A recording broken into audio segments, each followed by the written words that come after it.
कामोठेतील दुहेरी हत्याकांडाचा उलगडा झालेला आहे। समलैंगिक संबंधाचा आग्रह केल्याने हत्या करण्यात आली आहे। पोलिसांच्या तपासात हत्याकांडाचा उलगडा झालाय। दुहेरी हत्याकांडात 2 आरोपींना अटक करण्यात आलेली आहे।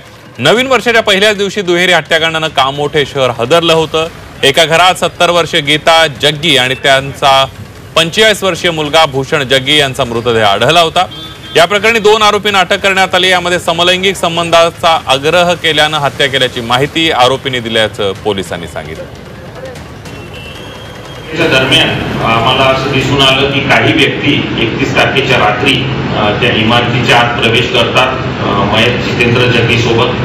पुन्हा पहाटेच्या सुमारास ते बाहेर जातात, पुन्हा वापस येतात फ्लॅटमध्ये आणि शेवटी 1 तारखेला सकाळी 7 वाजता 2 व्यक्तीच फक्त त्या इमारतीतून बाहेर पडतात। या 2 संशयित व्यक्तीच्या तपासासाठी आम्ही सगळी पथकं लावलेली होती। त्यामध्ये कळंबोली पोलीस स्टेशनचे PSI गवळी यांनी